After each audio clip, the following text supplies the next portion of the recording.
Hello students, welcome to my channel. आज video रे तुम मानकर अष्टम श्रेणी संस्कृत बहिर गंधमादन अर्थात गंधमादन पर्वतटी आमे प्रश्न उत्तर गुड़ी आलोचना करनेबा।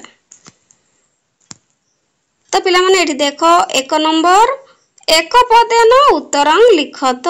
गोटे गोटे पद मध्य उत्तर लिखिबो।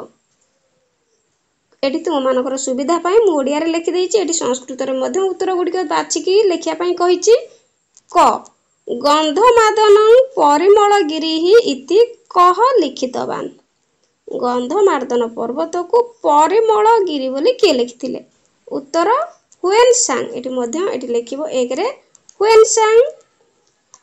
ख भक्ताः देवाय किम अर्पयन्ति। भक्त माने देवता को कौन अर्पण करन्ति? पुष्प अर्घ्यम। बा एक पदर लिखिले पुष्पार्घ्यम, पुष्प आउ अर्घ्यम।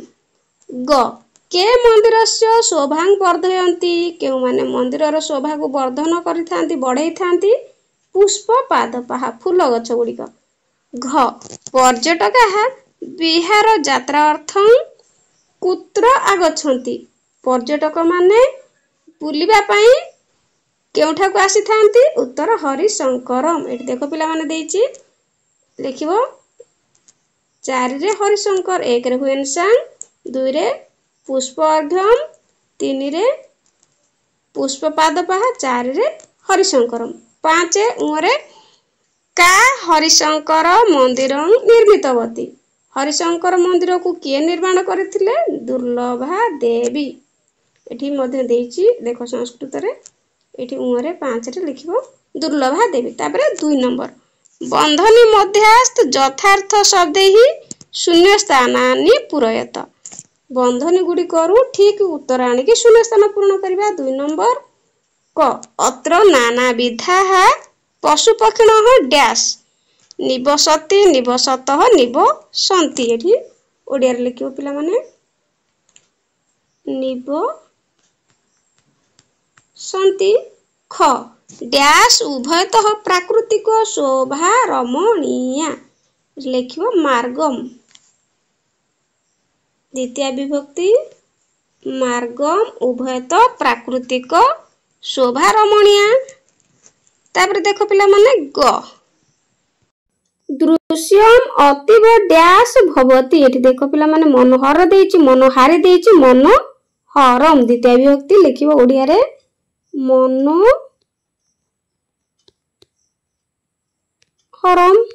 तापरे घ डैश पुष्प अर्घ्य समर्पयन्ति। डैश एठी लिखिबो तस्मै, तस्मात् तस्मिन् तस्मै। एठी लिखिबो तस्मै। तापरे उ डैश देवं प्रणमति। भक्तो भक्त्याः भक्तेः। एठी लिखिबो पिला माने भक्त्या। ओडिया रे लिखिबो भक्त्या। 3 नंबर मातृभाषया अनुवादं कुरुत। मातृभाषा रे बा ओडिया रे अनुवाद करिवो लिखिबो। एठी तो मानकर सहज पई लिखि देइछि। 3 नंबर क अत्र नाना विधाः पशु पक्षिणः निवसन्ति। एठारे अनेक प्रकार पशु पक्षी वास करन्ति। ख यात्रिकाः भक्ताः परिवारेण सह आगच्छन्ति। यात्री माने सपरिवार सह आसन्ति। ग तस्मै पुष्पार्घ्यं समर्पयन्ति। तांकु पुष्पर अर्घ्य समर्पण करन्ति। घ शीत काले अत्रत्य परिवेश हर्षकः। शीत समय रे एठाकार परिवेश आनंददायक। अतः एतत् स्थानं सर्वेषां दर्शनीयम्। एणु अतः माने एणु, ततः माने तेणु, अतः एणु एही स्थान समस्तंकर दर्शन योग्य। तापरे 4 नंबर देखो पिला माने शुद्ध पदं रचयत। एठी एपट सेपट करिक देइछि शब्द गुडी को हमें ठीक करिकी सजेइकिना लेखिबा। तो देखो ग मान ध द न याकु सजेइकी लेखिले गंध माद नह। तापर देखो पुष्प पाहा पा द देइछि, तो आगु सजेइकी लेखिबा पुष्प पाद पहा तापर देख देछि संग री ह क र एमती देछि तो आकु सजेई के लिखले हबो हरि संग क रह तापर गोटे नाम देछि देखो पिला माने गह हुए सांग तो याकु सजेई के लिखिबा when sang तापर आ गोटे देछि ना नृ ह सिंह तो एठी हबो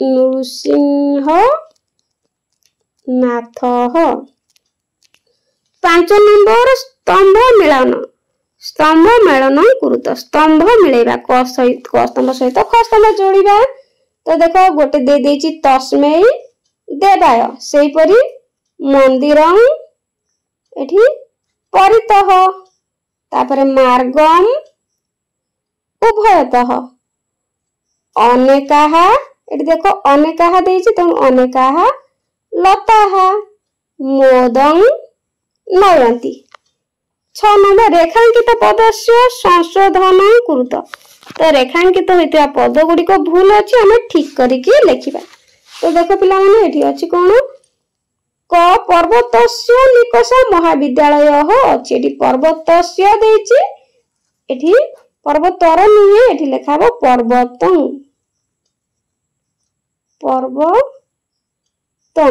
तापर ख ते भक्तिनां देवं पूजयन्ति एठी भक्ति नां अछि तेणु हमें लेखिबा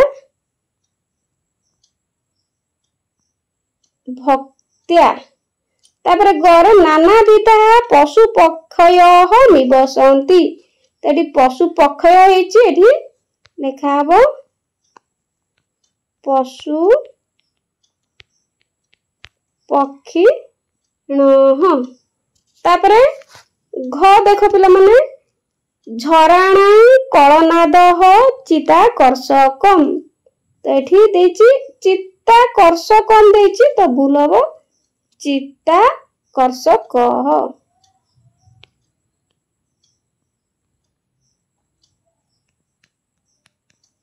कर्षकः तापर उ शीतकाले अत्रत्य परिवेशः हर्षकाः एठी हर्षकाः अछि तो एक वचन हबो हर्षकः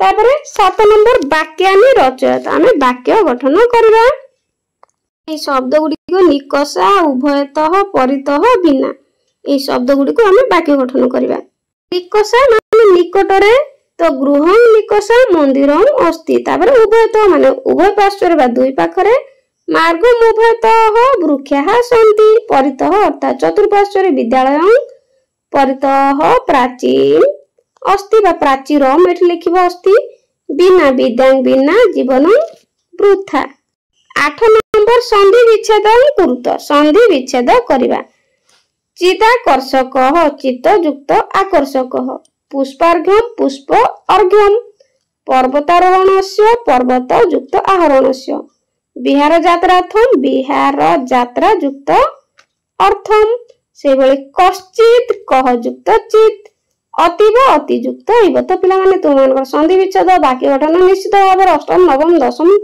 रे पढ़िबो तो भलो भाव रे एगुडी को प्रिपेयर हेबो तो वीडियो केमति लागला कमेंट निश्चित जणाइबो आज पई रहउची गॉड ब्लेस यू।